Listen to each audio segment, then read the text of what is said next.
ओम शांति। आज हम अपने कर्मों के द्वारा अपने भाग्य को बनाने के लिए बहुत सारी मेहनत करते हैं। अगर हम श्रेष्ठ कर्म करते हैं तो भाग्य भी श्रेष्ठ। जैसे आपने देखा होगा, एक व्यक्ति है, टू मच मेहनत कर रहा है, कर्मों में स्थिरता भी है, कर्मों में प्योरिटी भी है, लेकिन फिर भी कई बार वो कामयाब नहीं होता, सफल नहीं होता। बहुत सारे संकल्प भी चलते हैं कि मैं भगवान को भी मानता हूं, मैं भगवान की हर कहना भी मानता हूं, भगवान की आज्ञाओं पर भी चल रहा हूं, लेकिन फिर भी मेरे साथ ऐसा क्यों हो रहा है? क्योंकि भगवान भी परीक्षा किसी साधारण व्यक्ति की नहीं लेगा, क्योंकि परीक्षा वो उसी व्यक्ति की लेगा जो दे सकता है। हर व्यक्ति की वो परीक्षा नहीं लेता। आप सोचें कि व्यक्ति चलते फिरते इंसान की परीक्षा ले ले, लेकिन आज भगवान भी देखता है कि अगर ये कोयले की खान में है तो जरूर हीरा है, पत्थर तो हो नहीं सकता।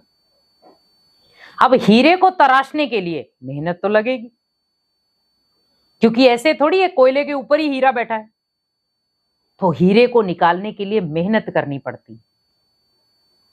तो भगवान भी क्या कह रहा है कि बच्चे मैं तेरे को तराशता हूं, भले जीवन में कोई प्रॉब्लम आती, कोई परिस्थिति आती है, मैं तेरे को तराश रहा हूं कि ये बच्चा मेरे लायक है या नहीं है, क्योंकि मुझे उसे सिंहासन पर बिठाना है। जैसे मान लो सपोज आपको एक कंपनी में जॉब मिली है, तो आप क्या बिना इंटरव्यू के चले जाएंगे? तो आप कई कंपनियों में जाएंगे, इंटरव्यू देंगे, अपना परिचय देंगे, आप क्या करते हैं क्या नहीं करते हैं, उसके बाद भी वो सोचेंगे कि आपको रखना है या नहीं। अब सोचो, जब आप कुछ धन के लिए लोग आपकी परीक्षा ले सकते हैं तो भगवान क्यों नहीं? अगर आपको मान लो लाख कमाने हैं, करोड़ों कमाने हैं, तो लोग भी तो आपकी परीक्षा ले ही रहे हैं ना। भले आपके पास लाखों डिग्रियां हैं, पर परीक्षा की कसौटी पर फिर भी आपको उतरना पड़ेगा। तो जब वो आपकी परीक्षा ले रहे हैं, तो अगर भगवान आपकी परीक्षा ले रहा है कि बच्चे तू मेरा है भी कि नहीं, क्योंकि तूने तो गायन किया भगवान मैं तेरा और तू मेरा, लेकिन आज मैं सोच रहा हूं कि मैं बच्चे का थोड़ा इम्तिहान तो ले लूं। आज बच्चा कहे कि पापा मैं पढ़ाई में बहुत होशियार हूं, लेकिन उसका पता कब चलेगा? जब वो एग्जाम देकर आएगा। अब वो एग्जाम देकर आया और नंबर आए कम,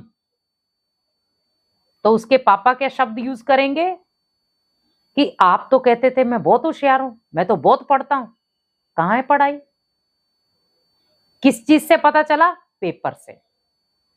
तो लाइफ में भी जब बहुत सारी परिस्थितियां आती हैं, तभी पता चलता है व्यक्ति क्या है। अब यहां पर आपको सबसे पहला प्रूफ क्या मिला कि जब भी लाइफ में परिस्थितियां आती हैं, प्रॉब्लम आती है, अपने ही आपका हाथ छोड़कर जाएंगे। ये आपने खुद फील किया होगा, क्योंकि जब आपको बहुत ज्यादा जरूरत होती है किसी अपने की, तब वो था ही नहीं, और जब आप सुख में आ गए तो सारे आपके हो गए।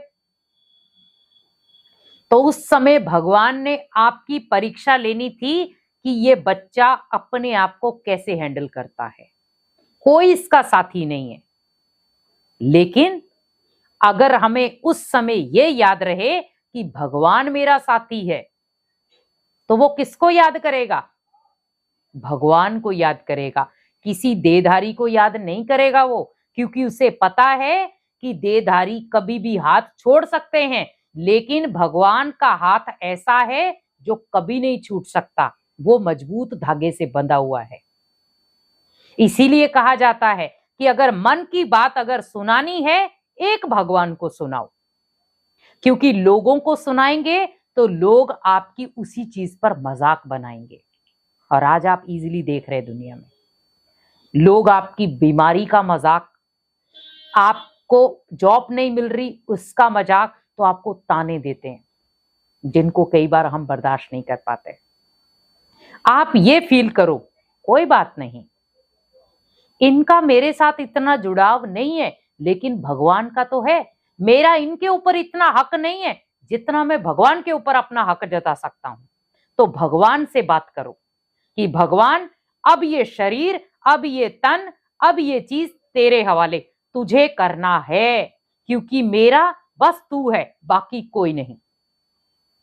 जिसका स्पष्ट उदाहरण आपने शास्त्रों में सुना है। कितने भी कष्ट आए पर उन्होंने भगवान के ऊपर विश्वास कम नहीं किया और वो ही मंजिल पर पहुंचे। इसीलिए भगवान भी क्या कहते हैं कि परिस्थितियां कितनी भी आ जाएं, पर वो आपके भाग्य को बनाने में आपकी मददगार बनेगी। क्योंकि परिस्थितियों में या तो आप एक बुरे इंसान बन जाएंगे, या तो आप अच्छे इंसान बन जाएंगे, या तो आप गलत कर्म करना शुरू हो जाएंगे, या तो आप सही कर्म करना शुरू हो जाएंगे, क्योंकि कर्म दो ही है।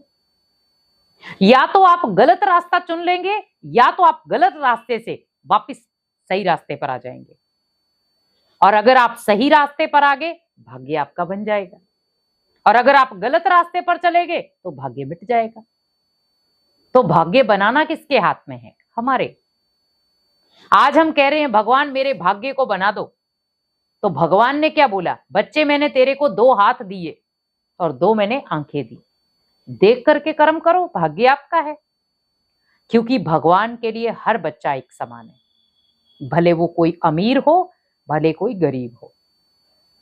लेकिन हमेशा याद रखें कि आपकी कर्मों की पहचान आपके खुद के भाग्य से होगी। आपने किस प्रकार के कर्म किए हैं, और जैसे जैसे कर्म होंगे वैसे वैसे भाग्य की रेखाएं। क्योंकि व्यक्ति कर्म करने से पहले नहीं सोचता, तो फिर सोचो कि जब हम भाग्य बनाते हैं तो भगवान भी क्यों सोचेगा? आज हम किसी को गाली देकर आ गए, किसी को गलत शब्द यूज करके आ गए, और बाद में सोचते हैं नहीं बोलते तो अच्छा था, अरे इसको जवाब नहीं देता तो अच्छा था, पर देके तो आ गए आप, तो कर्म तो कर दिया, और उसमें भाग्य को लकीर भी लग गई, क्योंकि इसमें दुआएं थोड़ी थी। तो ना भाग्य बना, ना दुआएं मिली, तो ना खुशी मिली। क्योंकि व्यक्ति आज जो भी कर्म कर रहा है फल की इच्छा के साथ करता है कि मुझे उसका फल अच्छा मिले। लेकिन भगवान क्या कहते हैं कि बच्चे, फल के साथ आपको ध्यान रखना है, अगर आप कर्म अच्छा करते हैं तो आपका भाग्य खुद ब खुद उज्जवल बनेगा। तो हमें ऐसा ही कर्म करना है जिसके आधार पर हमारा भाग्य श्रेष्ठ बने, भाग्य की रेखाएं स्पष्ट दिखाई दें। क्योंकि अगर आपके कर्म स्पष्ट होंगे तो आपकी भाग्य की रेखाएं भी आपको स्पष्ट नजर आएंगी। इसलिए कोशिश करें कि मुझे श्रेष्ठ कर्म करना है, जो भगवान ने मुझे बताया है, उसी आधार पर कर्म करेंगे तो भाग्य आपका खुद ब खुद श्रेष्ठ बन जाएगा। ओम शांति।